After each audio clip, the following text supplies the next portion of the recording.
So here we can see for MES 011 understanding education, the first question, that is what is meant by culture, and explain how education acts as an instrument of culture. So this question you can answer in this way, as beginning with the concept clearance of culture.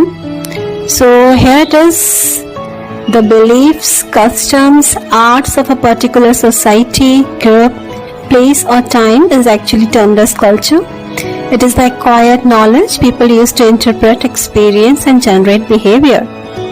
An understanding of culture requires an understanding of not only language differences, but also differences in knowledge, perceptions, beliefs, attitudes and behavior. Culture generally refers to patterns of human activity and the symbolic structures that give such activities significance and importance. It can be understood as system of symbols and meanings that even their creators contest, that lack fixed boundaries, that are constantly in flux and that interact and compete with one another. Overall, we can say that culture is the way of life for the entire society. The concept of material culture covers the physical expression of cultures as technology, architecture and art. Immaterial aspects of culture includes principles of social organization, mythology, philosophy, literature and science. According to Raymond Panikkar, he identified the ways in which changes in culture could be brought about. It includes development, evolution, involution, renovation, reconception, reform, innovation, revivalism, revolution, mutation, progress, diffusion, eclecticism, syncretism and modernization. So in this context, modernization could be viewed as the adoption of Enlightenment era beliefs and practices. If we talk in more straight way, these varying terms and procedures are actually the multiple aspects of education only. Education plays a major role in transmission of culture. This is achieved when preservation is done from one generation to another. Culture can be developed through education. Education brings the desirable change in both the culture and values for the progress and development of the society. Education plays a major role in transmission of culture. This is done when preservation is done from one generation to another. Actually, the main function of education system is to transmit the cultural heritage to the new generations. But in changing society, these keeps on changing from one generation to another. And so educational system in such a society must not only transmit the cultural heritage, but also aid in preparing the young ones from the further adjustment to any changes in them. When a child takes birth in society, he or she becomes an inseparable part of the society. Every society has its own way of living. The success of any culture is based on modern invention of the society. This is education only that plays an important role in the development of culture. Education only teaches about the social and cultural values. Education prepares the students to deal with cultural ethics and norms.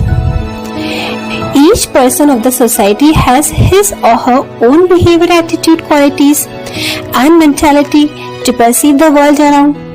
This is actually education only that changes the perspective of the individual towards the modes of community, or we can say the varying patterns of culture. So we can say that education influences culture by providing people with copious amounts of knowledge that ultimately alters the way that they perceive the world. We can further understand the influence of education on culture through following ways. First, education helps in the preservation of culture. As we all know that the various community in the entire world remains intact only. if the members of that particular community are well versed with knowledge, else they very soon perish in lack of enlightenment and education. Second, education helps in transmission of culture. It is quite obvious that the cultural heritage will remain continued when one generation is educated enough to deliver his own learning, experiences, and knowledge. Also, the record of these can also remain intact to those only who are educated. Third, promotion of culture. So not only the preservation and transmission, rather the promotion of progress in the light of modification in a positive direction happens possible only and only through education. Fourth, removes cultural lag. When there exists difference between material culture and non-material culture, there emerges the lag concept. It needs to be eliminated by education through its various programs and myriad activities. Alright.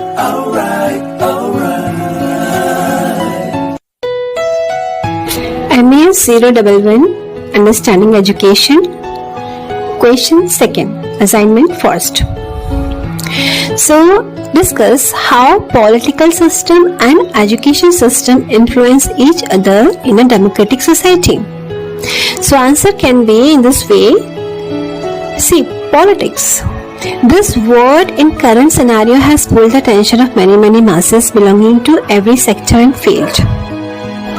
It's not that politics had not been influencing and existing in ancient times of our country, but actually the predomination of the political system impacting the entire corners of the world community and present impression of mass communication and social media has proved the worth and influence of the system in society.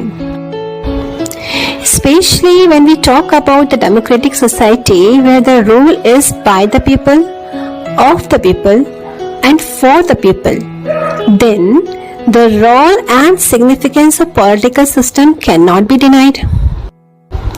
As we have already seen as to what is education, what is its importance in one's personal as well as social life, and of course, how it is influencing the culture. Moreover, acting as an instrument of culture, then it becomes quite clear that it is not going to remain untouched with the politics as well. Do really these two systems, that is political system and education system, influence each other? So, the answer is actually clear. We have seen here that politics today is controlling every aspect in every system of society. Especially being a democratic nation, its influence and freedom cannot be restrained. Very simple is the fact that the time has gone when India had its flourishing Gurukula system and had gurus like Vyas, Tulsi, Chanakya and Charaka. Now is the status when after a long phase of slavery of the Britishers as well as Mughalians, we have already broken our financial backbone, ruptured and disintegrated our pious Vedic Brahmanic system of teaching and learning. So, now, in such conditions and current situations, we all are bound to follow what the political parties, especially those in rule, their policies and guidelines. Apart from this, we also depend over the political system for the financial support, or we can say governmental aid as well. On one hand, education influences the political system, as without the education, very firstly, that system is also handicapped and worthless. Moreover, the educated ones if play a role in politics, then they can actually more better understand, deal and finally solve the problems of society irrespective of caste and dogmas. Similarly, on the other hand, education could be practically and inseparably be transmitted in a formal way. That is possible only within the educational institutions, including the schools, colleges and universities.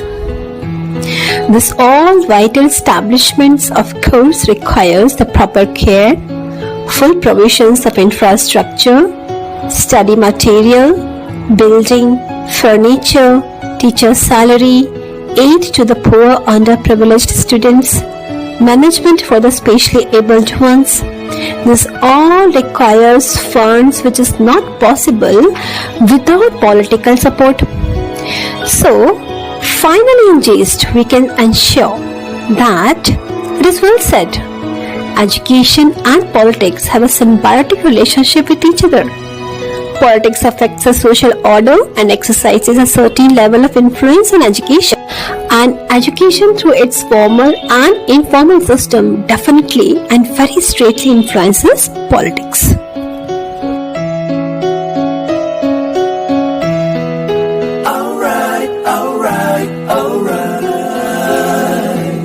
MES 011 Understanding Education, first assignment, third question. Describe briefly individual and social aims of education. Is there antithesis between these aims of education? Justify your answer. So answer can be like this. As we all well understood, the versatile role of education influenced every aspect, corner, component and member of society. Here we'll come to know about the individual as well as social aims of education, and then also see if both are controversial. So here is now the individual aims of education. Individual aims.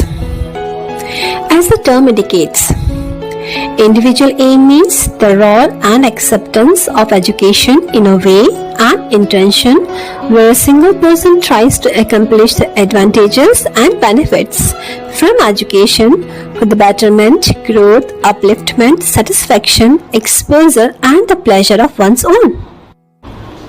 He is also served by education impartially. No education and no education system says that this teaching, this knowledge and this skill is just for your own benefit. But if we don't talk about the selfish aptitude of learner, then indirectly education automatically serves the individual with below advantages. So these individual aims of education could be a physical aim, or that is physical development, second mental or emotional development, third financial development, fourth cognitive development and fifth is behavioral development, right? So let's see what is physical development. See, education is incomplete if it is unable to strengthen one's physique, maintain one's physiology and enables one to make his body fit, healthy and fine. It is well said, a sound mind resides in a healthy body. So education builds up the physical framework of an individual. And it depends on the individuals also that they must avail this benefit of education. Else, without the physical development and health of a person, neither the role of education is complete and nor the individual's learning is complete. Second, emotional development. This is the most important role of education, as it is the most required skill to be attained by every individual. As it is not hidden from any one of us, the present disturbed scenario of society where the emotional health of approximately each of the person is at the verge of disintegration, right? So, to avoid the cases of depressions, paranoia, mental disorders, insomnia, suicide and domestic violence, it is must. Education should serve an individual in a way that he or she must become mentally healthy or emotionally fit. Next, financial development. So quite obviously, today no task and no arrangement is complete without the required budget for the same, right? Earning money today needs your educational qualification, your learned experiences and skills as well. Fourth is cognitive development. This is education, of course, that lets the pupil individually make up a healthy cognitive level, which is directly responsible in mending, modifying and transforming one's thinking. Next is behavioral development, or we can say behavioral aim or improvement. Education is the key to behave in a mannered way, civilized way. This is the most required practical and direct evidence we can observe through one's behavior only that he or she is educated or not. Next is social aims. So although an individual is a basic unit of every society, a man makes a family. Many families together forms a society, and many societies or communities together makes nation, and so on. So obviously, no man can live alone. We all are interdependent, so definitely man being constantly in interaction and dependence over the society, and society conglomerately contributing in the guidance, growth and security of each individual, social aims are must. Social aims of education could be varying, many like cultural preservation, language transmission, public awareness, financial establishments, emotional support and much more. And what is the controversy, or we can say antithesis between both these aims, that is individual and social aims? This is now very clear that what are the individuals as well as social aims of education, why these are important and how education helps in fulfilling these. Again, this is also clear that personal aims works on a personal level.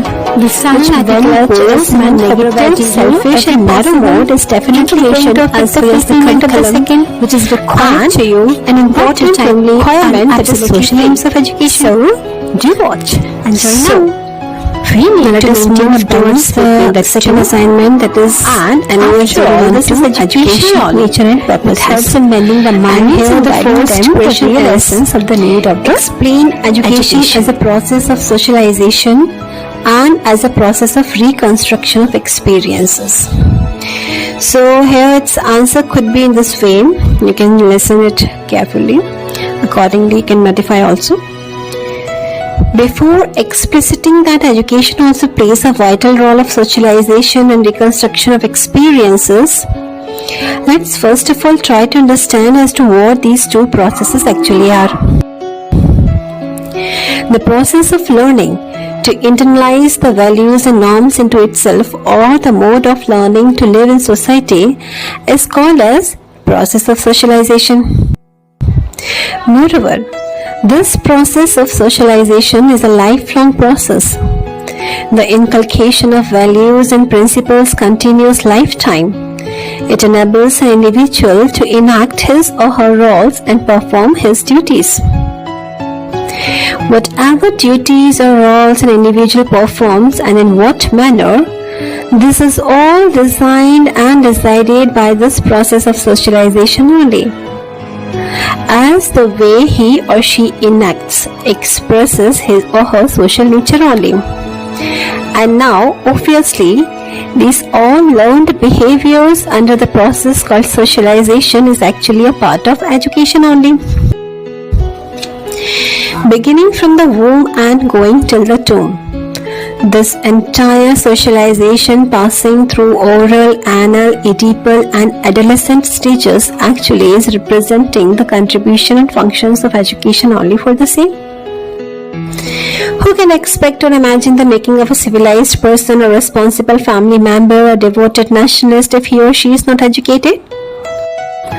This is the lack of proper education only that many illiterates, and more than that, the irresponsible literates are proving their lack of wisdom through one or the other miserable conducts. So we can say that education in itself is a social process. It prepares individuals to lead a meaningful and dignified life. Together with other social forces, it plays an important role in shaping the structure of society. This is education only through which society imparts its knowledge, skill, values and behavioral patterns to its younger generation. In this sense, education is a process of socialization. Education prepares the society members to adapt with the constantly changing conditions of any society. And now, the point that education also acts as a process of reconstruction of experiences is also absolutely true. Whatever an individual learns through the process of socialization definitely gives one or many experiences to the learner. But many a times it also happens with various sensible and curious learners that they prefer and accept the need to change or modify their concepts, transform their personality and recode their role in society. This all happens and becomes possible when they achieve the gift of reconstruction of experiences. Infancy, youth, adult life all stands on the same educative level in the sense that what is learned at any and every stage of experience constitutes the value of that experience, and in the sense that it is the chief business of life at every point to become enriched. Suppose a child plays with a bee, presuming it is a toy, and when it stings and he gets hurt, he will learn now with this experience and would never repeat this behavior again in life. Similarly, anything which produced positive results will be done repeatedly. Reconstruction of experiences actually leads to a shift from behavioral paradigm to cognitive paradigm. This cognitive processes includes the memory retention of thoughts and feelings, problem solving, etc. MES 012, second question. Discuss the aims of education according to Upanishads. So here, what is Upanishads? The post-Vedic phase of Upanishads deals with the ritual observance and the individual's place in the universe, and in doing so, develop the fundamental concepts of the Supreme Soul, that is Brahma. And aims of Upanishads are: first is realization of true knowledge. According to Upanishads, the education enables the realization of true knowledge and achievement of absolute truth. Real knowledge is the knowledge that helps us in realization of the ultimate realization of soul and the ultimate truth and of the world. Because this is not at all possible by the sensuous knowledge of worldly matters, which pollutes the soul and makes it to forget its real form. Second is realization of the absolute. Upanishads consider the education to be a process of inward meditation and thinking. Inquisitive students used to concentrate on their senses in meditation and tries to realize the supreme truth. Third is privilege to gurus. Upanishads gave much importance to the gurus. As per them, guru is even more respectable than the god. It has been said that before self-study, it is essential to hear from the teachers. Spiritual knowledge is so difficult and secret that it cannot be achieved unless there is a well-versed teacher to make it understand to the students. Fourth is versatile curriculum. Upanishads not only focused over the teaching and learning of the Vedas and hymns, rather, Upanishads also included the literature, history, Puran, grammar, mathematics, Brahmavidya, Nirukti that is etymological interpretation of words, astronomy, dance, music and much more. So this clearly proves that Upanishads intends to make a complete man. Fifth is unique methodologies of teaching. Upanishads enforced its priority on the methods of teaching. It included self-mediation and study. Students were given verbal lessons and guidance by the guru, and they studied and meditated over it. Next was dialectical method. In this method, the philosophers assembles at some places and dramatically discusses over the different problem among themselves. And next is synthetic method. In this, creative synthesis of any matter is done. Next is monologic method, that is talking to oneself for a long time. Next is question answer method, that is questioning after the lectures. Next is regressive method, in which many successive questions, in which every new question carries us behind the answer of the previous one. Next is analogical methods, for things that can't be explained by analogy. And another last one is temporizing method, in which teaching is done for the disciples according to their psychological level. Next theme is daily routines of students, and it was compulsory according to Upanishads that the students should follow the routine as per the rules and discipline. Waking up early by 4 am is must, and the maintenance of code of conduct austerity is also mandatory. So despite this all, Upanishads also laid emphasis on the implementation of practical education, which included to beg alms, to prepare fire for Yajna-kunda, and rearing animals and taking care of the ashramas. And apart from that, implementation of the mental development was done through hearing, thinking and meditation, and also development of morality is also focused. MES 012, the last question 3rd is, suppose you are requested to develop a new curriculum in the subject area of your choice at the school or college level, then discuss the steps that you would follow while developing the new curriculum. So answer could be in this way. The curriculum development processes systematically organizes what will be taught and who will be taught, and also the thing that how it will be taught. Each component affects and interacts with other components. Methods of how content is taught are affected by who is being taught, their characteristics and the setting. So in considering the above 3 essential components, many considerations are also to be kept in mind. Suppose if I am given the task to prepare a new curriculum, and I am going to implement the below depicted steps. First is planning, second content, third methods, fourth implementation, fifth evaluation, and sixth is reporting. And keep it in mind through this acronym, that is PCMIER. So first, planning is here what we are doing. This step will help me and the institute also in laying the foundation for all of the curriculum development steps. This phase includes identifying the need, form the curriculum development team, and conduct assessment and analysis of the need. Second is content and the methods. This phase determines intended outcomes, the content and the methods, and this phase includes stating the intended outcomes, selecting the content, and designing the experiential methods.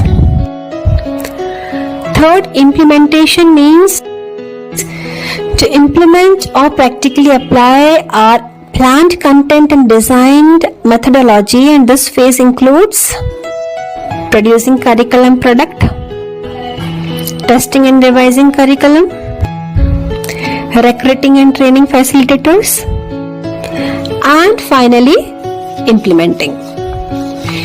Then we come to the point of evaluation and reporting. This phase includes reporting and securing resources, designing evaluation strategies.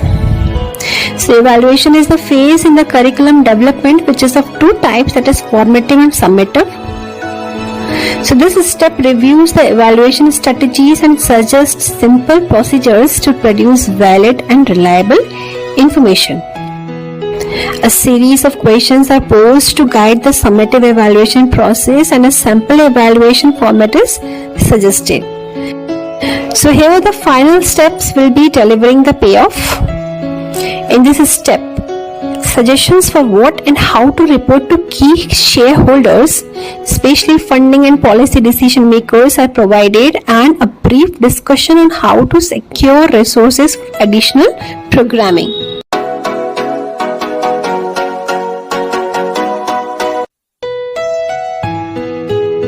let's move towards the next assignment, MES 013, that is learning, learner and development. And again here first question is, discuss Vygotsky's socio-cultural perspective in learning and its education implications. So here answer could be in this way. Lev Vygotsky, a Soviet psychologist, has propounded the socio-cultural theory, and this theory, we can say that Vygotsky's socio-cultural perspective in learning implies the idea that social interaction plays a crucial role in the development of learners' cognitive ability. His perspective emphasizes importance of cultural tools in learning process. As per him, culture is the main determinant of cognitive development and learning. It plays a significant role in human intellectual development and how human perceives the world. As per him, learning takes place through the interaction between child and the culture. He believes that young children are curious and actively involved in their own learning and development of new schema. Each culture provides its children tools of intellectual adaptation that allow them to use the basic mental functions more adaptively and effectively. And tools of intellectual adaptation is methods of thinking and problem-solving strategies that children internalize through social interactions with more knowledgeable members of society. How? As memory in young children is limited by biological factors. However, culture determines the type of memory strategy we develop. In Western culture, children learn note making to aid memory, but in pre-literate societies, other strategies must be developed, such as tying knots in a string to remember or carrying pebbles or repetition of the names of ancestors until large numbers can be repeated. Interaction within the socio-cultural environment develops into more sophisticated and effective mental processes, which Vygotsky refers as higher mental functions. Now the educational implications of Vygotsky's perspective are: it helps us in finding the challenging task within the context of collaborative and cooperative activities and group activities. It exposes the problems in the zone of proximal development. It provides us to seek and identify the opportunities for authentic activities. It emphasizes the active role of the learner in building understanding and making sense of information. So ultimately it helps the learner in constructing their own knowledge. His perspective is even applicable in curriculum, and it helps the students and the other learners to relate their experiences, means what they know, to something new. His perspective also enforces that interaction with peers is also an effective way of developing skills and strategies. Teachers can also use cooperative learning exercising where less competent children develop with help from more skillful peers. It directs the teachers to organize the teaching materials in a way that the concept in them can easily be acquired and processed by learner's mind. And the last is, it helps in the development of higher order thinking of the learners. So this is a very vital and significant perspective that practically proves that learning occurs during social interactions between individuals. Now MES 013 question 2 is, describe the nature and importance of learning languages and social sciences in school curriculum. So the answer could be in this way. Language plays a central role in learning. Whatever field a learner belongs, they assimilate new concepts by listening, talking, reading and writing. And this is all comprised within the language periphery only. So it is evident that students learn in language So if their language is weak, definitely their learning will also be weak. Language actually acts as a constituent component of higher order thinking skills and a necessary precondition for successful content writing.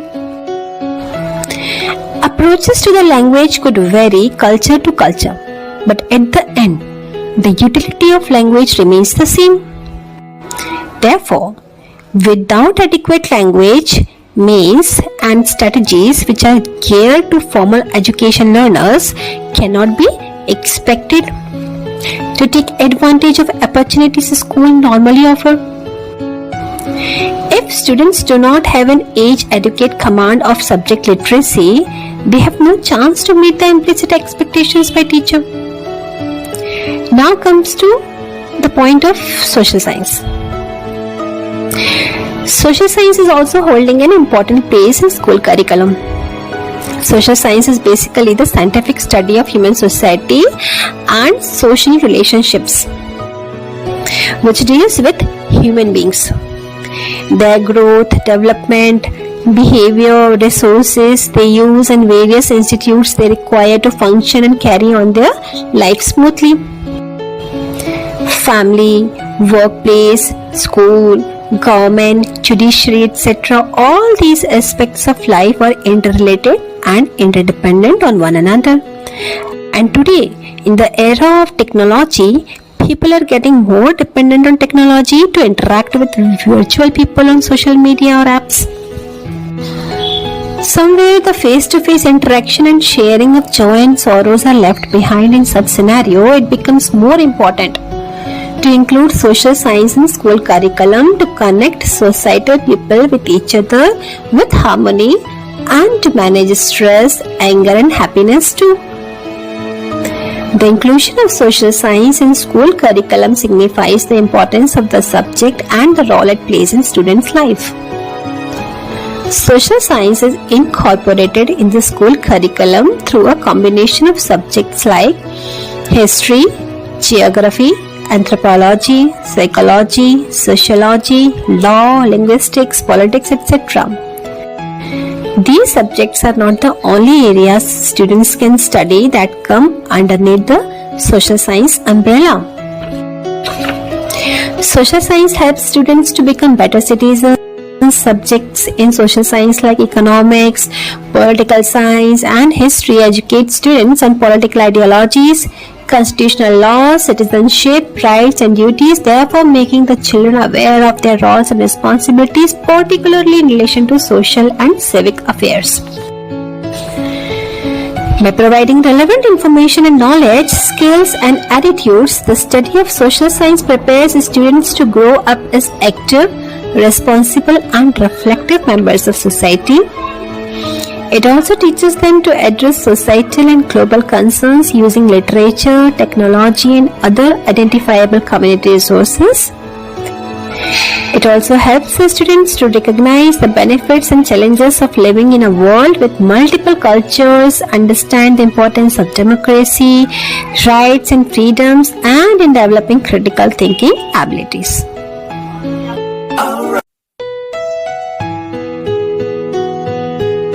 So now ME013, the third question is, explain the concept of authentic activities.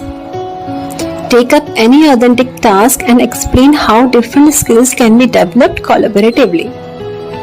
So answer can be in this way. Concept of authentic activities is what actually?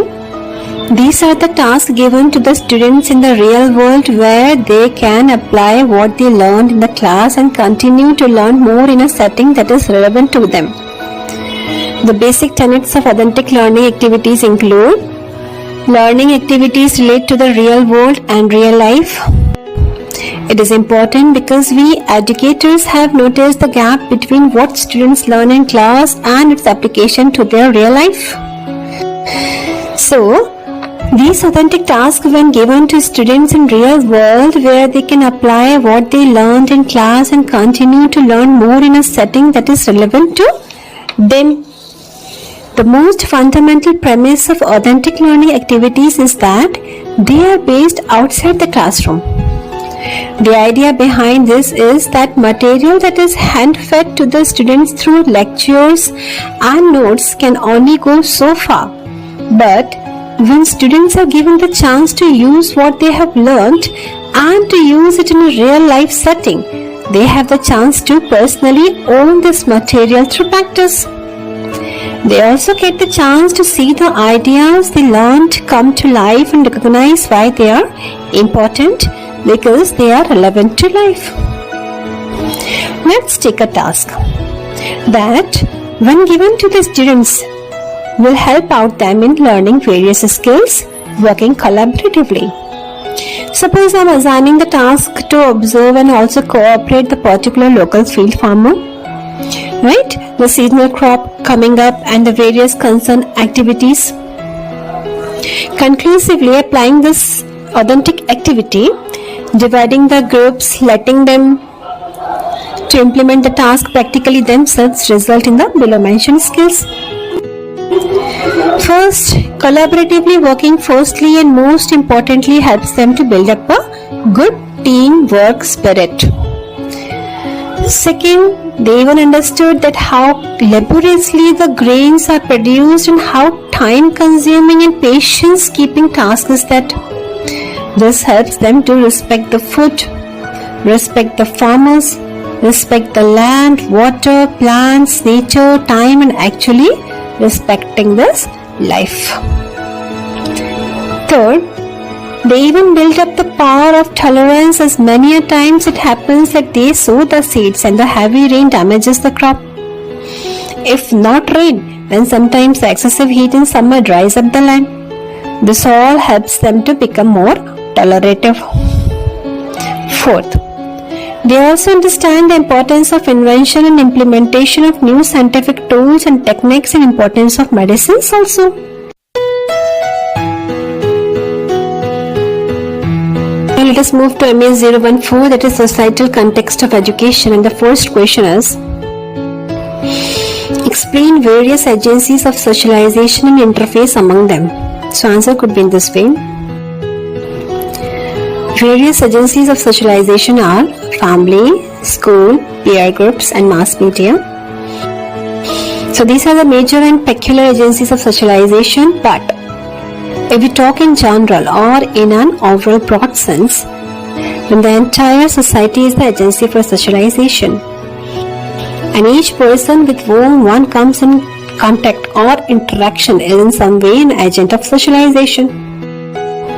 Although socialization is found in all interactions, but the most influential interaction occurs in particular groups, which are actually referred as agencies of socialization. So, let's see all of these particular groups are the agencies of socialization and the mutual interface among them. Family.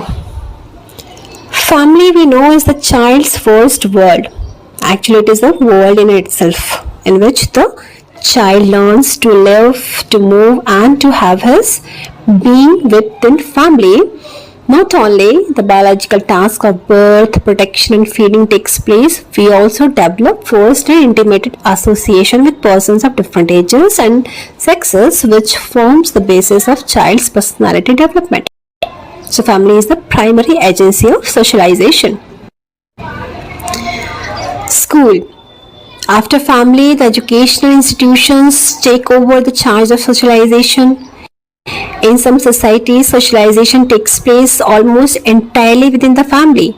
But in highly complex societies, children are also getting socialized by the educational system. Schools not only teach reading, writing, and other basic skills, they also teach students to develop themselves, to cooperate with others, to obey rules, and to test their achievements through competition. Peer group. So besides the world of family and school fellows, the peer, that is people of their own age and similar social status, and playmates highly influence the process of socialization. In the peer group, young child learns to conform to the accepted ways of a group and to appreciate the fact that social life is based on roles. Teenagers imitate their friends in part because the peer group maintains a meaningful system of rewards and punishments. Mass media. From early forms of print technology to electronic communication, media is playing a central role in shaping the personality of individuals. Since last century, technological innovations such as radio, motion pictures, recorded music and TV have become important agents in socialization. Workplace. A fundamental aspect of human socialization involves learning to behave appropriately within an occupation. Occupational socialization cannot be separated from the socialization experience that occurs during childhood and adolescence. State. The protective functions which were performed by family members later goes stately operated by other agencies as hospitals, insurance companies, etc. Therefore, the state has become a provider of child care which gives it a new and direct role in the socialization of infants. So, these various elements of society acts as the different agencies of socialization, and as every individual is depending on one another for a secure and smooth building of societal structure, similarly, these various agencies are also not isolate in their role and nature, rather, all are depending and influencing each other. Alright. Now let us move to the next question of MES 014, that is question 2. And the question is, what is the role of teachers in planning, transaction and evaluation of the curriculum? So the answer could be in this way. Teachers or educators are the major pillars in teaching and learning process. Undoubtedly, the most important person in practice curriculum is the teacher. With their knowledge, experience and competencies, teachers are central to any curriculum's improvement. They are responsible for introducing the curriculum in the classroom and outside the classroom as well. A teacher does more than just implementing curriculum. While curriculum specialists, administrators and outside education companies spend countless hours in developing the curriculum, but it is the teachers only who knows best what the curriculum should look like, because they work directly with the students who are meant to benefit from the curriculum. Teachers plays the vital role in planning the curriculum because this is teacher only who knows their students better than others involved in curriculum process. Teacher provides an insight into the types of materials, activities and specific skills that need to be included. Teachers from multiple grade levels may collaborate to identify the skills that the students need at each level and ensure that the curriculum adequately prepares students to advance the next grade level. Teachers' role in transaction of curriculum. Actually, teachers only can gauge whether an activity will fit into a specified time frame and engage the students. Therefore, every teacher should be allowed to provide input during the creation stage so that they feel more confident that the curriculum was created with their concerns. Teachers implement the curriculum in their own classrooms, sticking to the plan that has taken so much time, careful planning and efforts to create. Evaluation. When the teachers fail to implement effective practices in the class, that doesn't mean that she can't take minor changes. Rather, the curriculum is designed in the way that it allows the teachers to be flexible to add a few personalized components from selection of required activities. Reflection in curriculum allows teachers and others involved in the process to find any weakness in the curriculum and attempt to make it better. This evaluation can be done in multiple ways, such as keeping a journal as they implement the curriculum, giving student reviews and surveys, analyzing results and assessments. In the absence of adequate teacher training, teachers may rely on their prior beliefs and experiences in interpreting the new curriculum. This will contribute to the mismatch between what the curriculum aims to achieve and what actually happens inside the classroom. Therefore, we can conclude conclude that without an appropriate focus on teachers, quality education is not feasible at all. So, a successfully implemented curriculum can be ensured on through teachers' education program with curriculum development as a major subject. Let us see the last question of MES 014, and the question is: discuss the concept of equity and equality in education. Illustrate with examples the strategies that can work effectively for bringing equity at different levels of education. So answer could be in this way. Equity in education means that personal or social circumstances such as gender, ethnic origin or family background are not obstacles in achieving the educational potential, and that all individuals reach at least a basic minimum level of skills. Whereas equality in education is necessary for students to have same opportunities to start off with positive educational outcomes. Therefore, equality means each individual or group of people is given the same resources or opportunities. Although equality sounds good in theory but does not always work in practice. Equity in education requires the contribution of educators at every level, from teachers and school counselors to principals and superintendents. The strategies to improve equity at different levels of education are: first, diversify the educational institute staff. Second, create disciplinary actions that keeps the students in the classroom. Third, build a support team that includes the community partners to ensure undeserved students get support outside the classroom. Fourth, implement culturally relevant teaching practices. And fifth is, be aware of stereotypes and implicit biases and work to address them. Although most of the educational institutes know that it is important to enact strategies that provide additional resources and support to underserved students group, one of the very important aspects of creating programs and interventions for helping the students is the impact, and doing so continuously throughout the session. Students group who don't receive the same opportunities as their peers, or who are from ethnic or racial minority backgrounds, low income backgrounds, students with disabilities, those who are first generation English language learners. So minority students may be subjected to unfair biases. English language learners may not be able to comprehend course materials as easily as native language speakers. Students from low socioeconomic backgrounds may not have the same money to pay for tutoring. Conclusively, in GIST, the other effective strategies through which we teachers can gain or improve equity in education are: first, reflect on your own beliefs. Second, reduce race and gender barriers to learning. Third, establish an inclusive environment. Fourth, be dynamic with classroom space.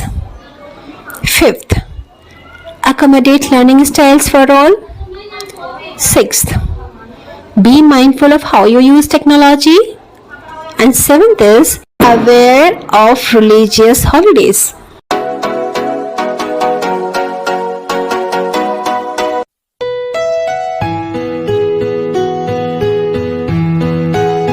Now let us begin with MES 015, that is Operational Dimensions of Education. And here, first question is, explain the meaning and type of peer group. Discuss the role of peer group in education of children. So the answer could be in this way. Peer group is a group of people who are all of the same age and social position. It is a social group consisting of people who are equal in such respects as age, education, and social status, and even they share a common interest and background. Students learn a great deal by explaining their ideas to others and by participating in the activities in which they can learn from their peers. They develop skills in organizing and planning learning activities, working collaboratively with others, giving and receiving feedback, and evaluating their own learning. The types of peer groups could be in this way: peer pairs, peer groups, peer cliques, and peer crowds. So, a split frame of two illustrated characters in nature begins in early childhood. It is the peer pair. It begins in early childhood. This peer may be a cousin or a neighbor of similar age group. School is also a time when romantic peer-pair relationships develops and children may feel attracted to other students. Now, what is peer groups? Peer groups can be made up of friendship, or they could be a group of acquaintances that have a common interest, as playing a particular online game, going to a youth club, or playing in a sports team. Now, what is a clique? Peer clique. It is a smaller group of friends that spends a lot of time together and often don't welcome others into the group. A clique could form between a group of people who don't fit into the other groups within the school. Now, what is peer crowds? It is a gathering of so many individuals that it is impossible to know everyone personally. It is formed to pursue a shared interest or purpose. A peer crowd can feel and function like a community with similar likes, beliefs, or convictions. Now, what is the peer's role in education or in learning?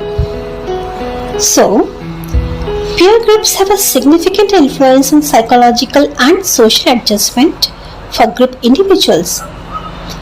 Peer groups provide the perspective outside the individual's viewpoints. Members inside peer groups learn to develop relationships with others in social system. So, peers becomes important social represents as well as reference for teaching members, customs, social norms, and different ideologies. Peer groups also serve as a venue for teaching members gender roles, and through this, group members learn about the sex differences, social and cultural expectations.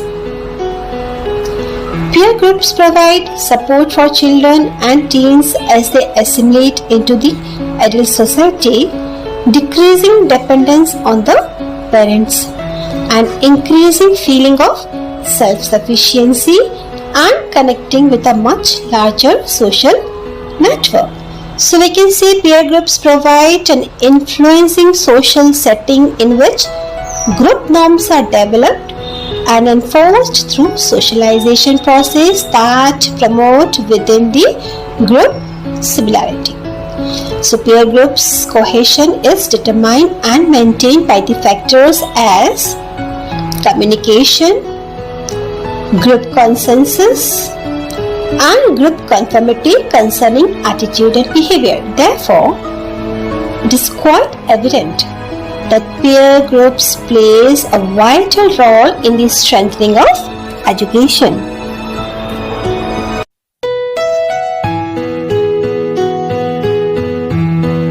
Now let us see the second question of MES 015, and it is: describe how physical resources of an educational institution can be managed to optimize institutional performance. And the answer to this question could be in this way: In educational institutions, the members need to understand the impact of resources in enriching the system of education. In order to achieve the educational goals and augment, it is necessary to manage the utilization of resources in an effectual manner. Important resources: teaching learning resources, human resources, financial resources, and physical resources. So here physical resources are the elements of the environmental conditions of the educational institutions. These include playground, library, laboratory, technology, infrastructure, buildings, grounds, etc. Management of resources require considerable skills. Resources have to be looked after properly. By managing the educational institute's resources effectively, the head will achieve easier access. He will achieve the curriculum objectives and higher goals of administration. To accomplish greater satisfaction amongst the pupils and staff, the school or the college head must plan, anticipate, consult, supervise, and act in a timely manner to ensure that all the required physical resources are identified, developed, and fully used in a responsible manner. All the resources should be identified and used appropriately. School buildings should be well planned, spaciously, functionally, and with pleasing architecture features. Now, classroom. Classroom is the backbone of any school physical infrastructure. Every educational institute should have adequate number of classrooms, and every classroom should have a pleasant look. Walls should be painted by some light colors and rooms should be carefully decorated. New charts and paintings should be fixed on the walls. Front wall should have a blackboard at appropriate height. Location of rooms should be airy and lighted naturally on the failure of power. Library. Library is a counterpart of educational physical resources. Library rooms should be located in such a place where students are not getting disturbed by noise. It should have textbooks, workbooks, reference books, fiction and non-fiction books with all special topics and related pamphlets, clippings, maps, periodicals, etc. Laboratory. Every educational institute needs its own laboratory. At +2 stages, a school needs biology, physics, chemistry, and computer lab. The physics lab should be equipped by optical, electrical, thermodynamical, mechanical instruments. Chemistry lab should be equipped with different types of solutions, salts, chemicals, components, etc. Biology lab has to be equipped by slides, microscopes, skeletons, and many other specimens. Now, administrative block. It should also be well planned. The leadership and service functions are done in admin block. So the school office should be centrally located so as to serve as a good coordination center, easily accessible to visitors, teachers and students as well. Staff room should have lockers for teachers so that the reference books can be guarded. And playground. Playground must be spacious, green and equipped with required play stuff.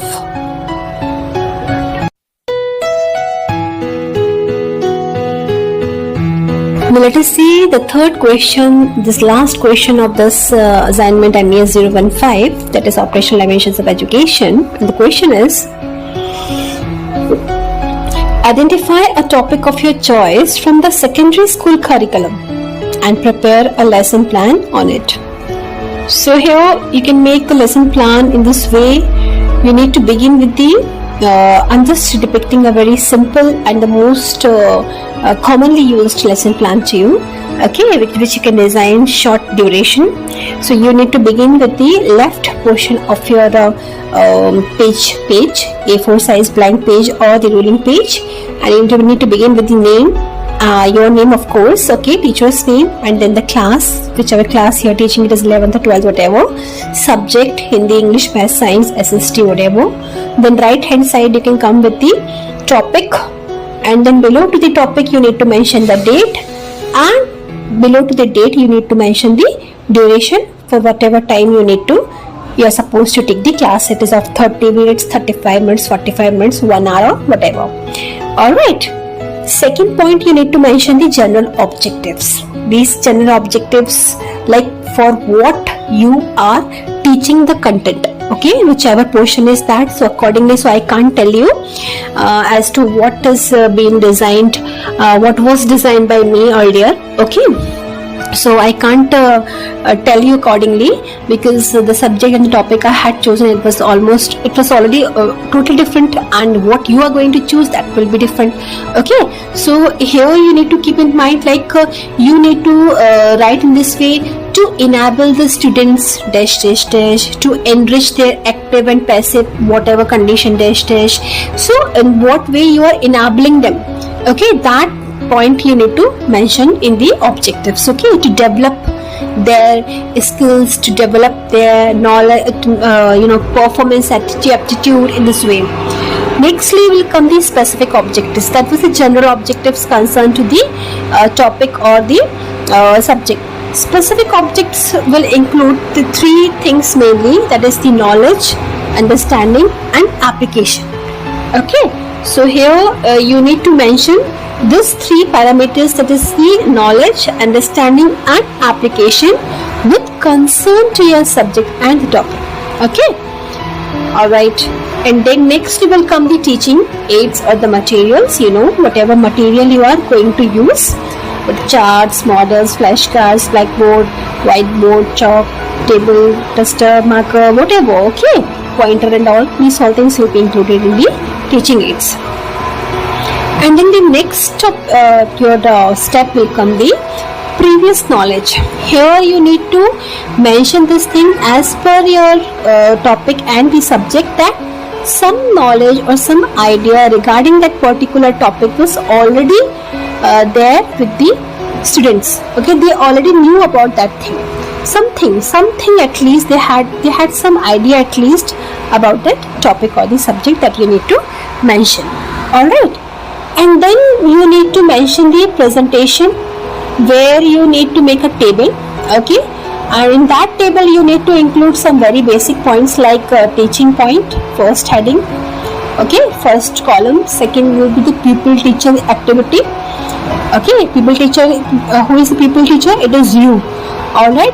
And then the next column will come with the students activity, what will be the response or the type of activity or task they are adopting and how they are reflecting their response, that will be included within the students activity column. And then the next column will be for the methods or the devices you are using, okay, it is textbook or it is drill method or whatever.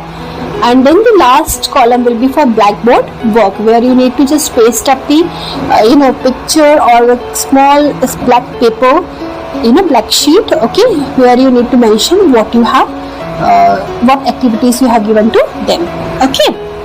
This is the one page is devoted for this full page table. Alright, next page and the next heading will be the blackboard summary, okay, that here you need to write in gist whatever summary is there with concern to your topic and your subject. And then the next heading will be the writing and supervision. Here you will be mentioning here that how you supervise the class for that particular duration for the particular lecture, okay. Next heading will be the recapitulation. Here you need to mention what all things you made them to learn, what all things you taught to them, what are questions were asked by you within the class time, okay. those are questions particularly you need to mention here in recapitulation heading. And the next comes the home assignment. What task you are providing them? According to your topic and according to the lecture you have given that particular duration, that concern to that only you need to give the home assignment, and this all should include 2-3 points max. Okay, next will come the remark. Okay, and this remark space need to be vacant, because this remark heading will be obviously filled up by the school head or the institutional in charge, whosoever is the education institute in charge, that will he or she will fill it. And then at the last will be the sign, your sign. Okay, and at the next corner will be the in charge sign. Okay, so here comes the ending of the lesson plan, and this was the way to make the lesson plan. All right.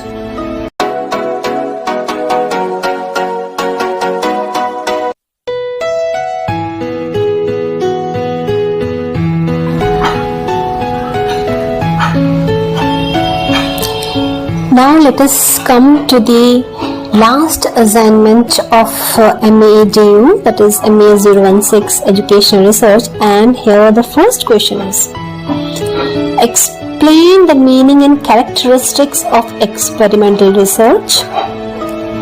Describe how a researcher can control intervening variables in an experimental research.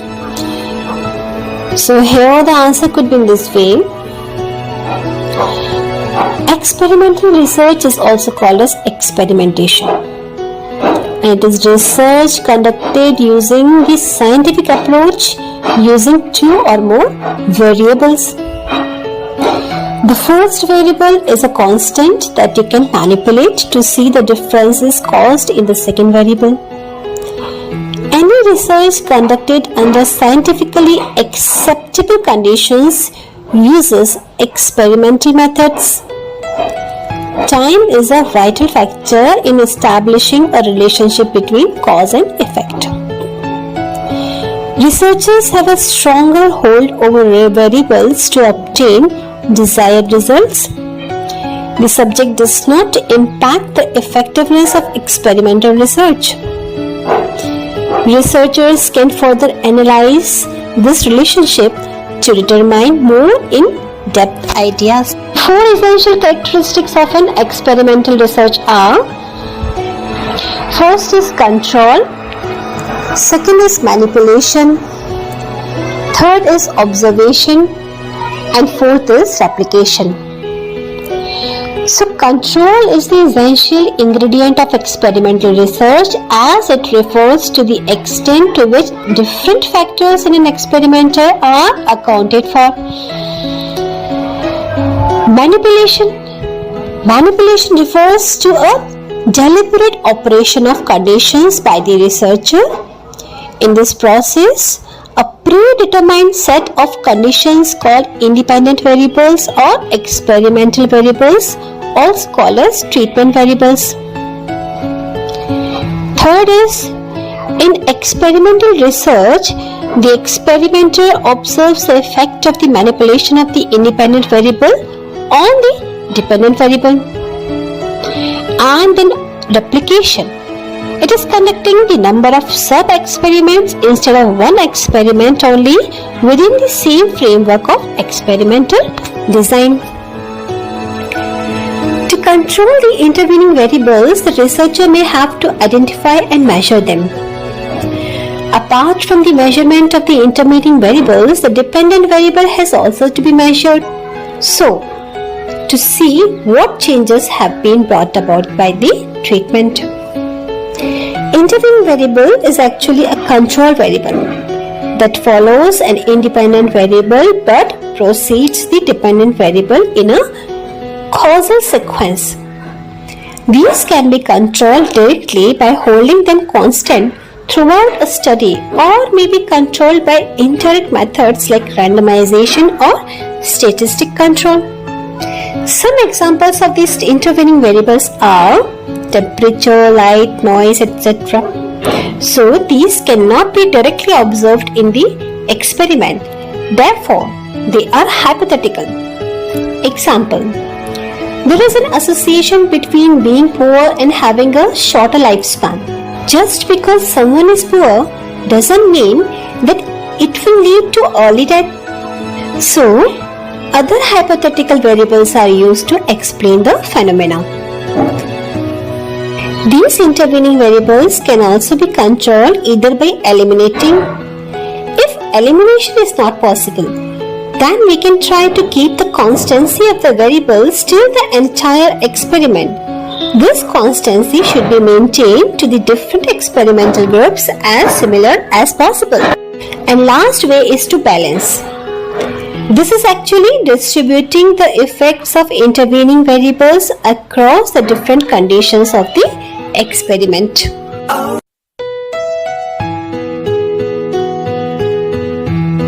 Now let us see the second question of MES 016 Education Research, and it is: describe briefly the components of a research report.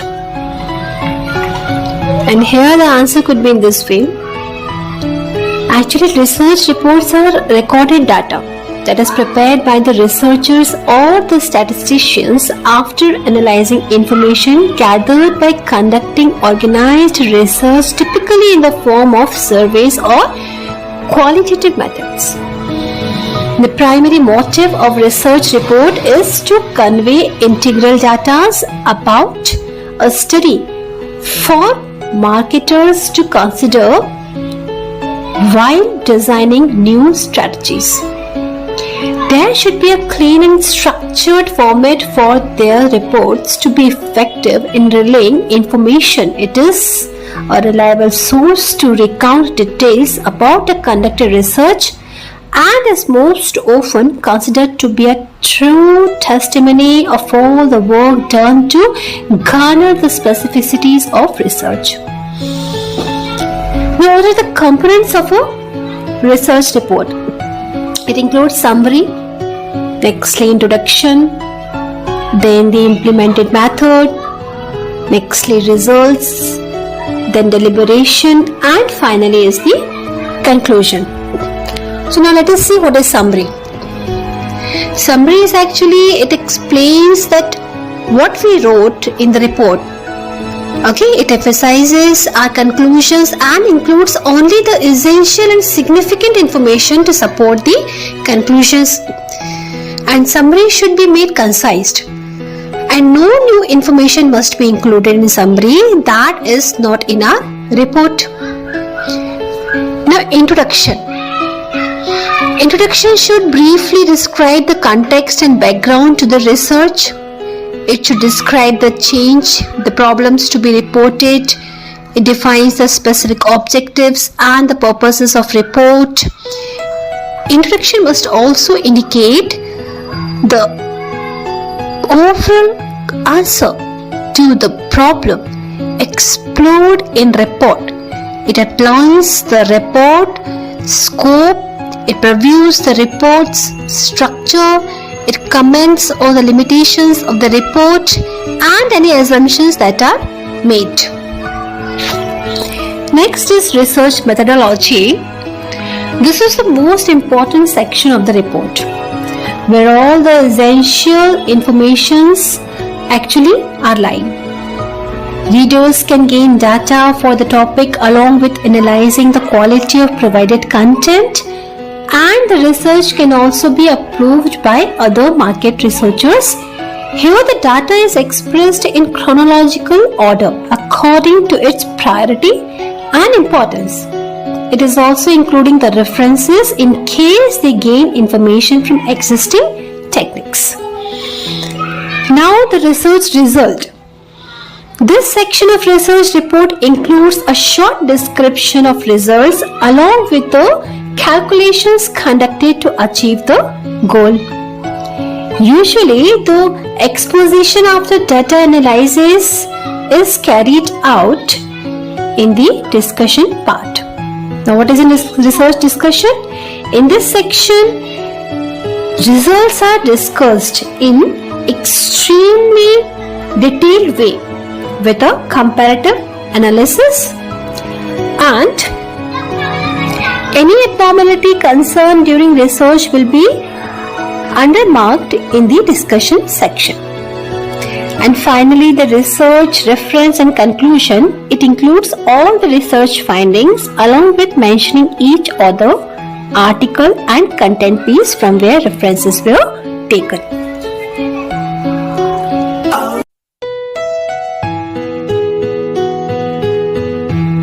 Now let us move to the last question, to the last assignment. That is, select a research problem pertaining to educational practices at school or college level, appropriate for descriptive survey research. Prepare a detailed research proposal on the same problem. So here, of course, this is a research problem and it is to be chosen by you as per your choice and according to your periphery, according to your experiences. So, but here still I can give you a glimpse of the main headings which is to be included, so that you can get an idea as to how to make it. Initially, you need to make the title. Title should not be very long, should not be very short. Okay, it should be of average words. Then will be coming the introduction. Alright, introduction which will brief about your work, what you are going to do and for what. Nextly, you need to include the heading of objectives. Here you need to mention about the 4-5 main points. What are the target, what is the need, what is the reason, for what is your intention, what is the motive for which you are including this problem or the issue on which you are going to research. Okay.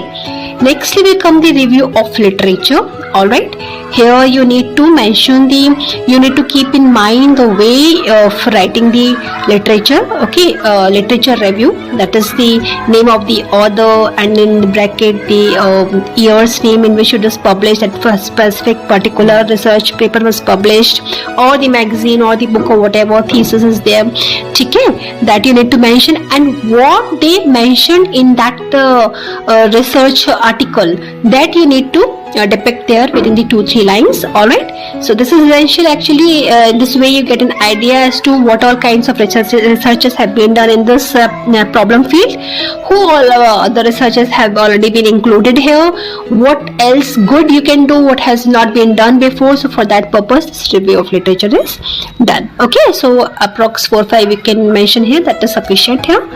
And then will come the hypothesis, in which you need to mention about both the hypothesis, that is the null and the alternate hypothesis. In null, you need to mention that there is no significant difference or not significant relationship, no cause and effect relationship, we must say, between the two variables you have chosen.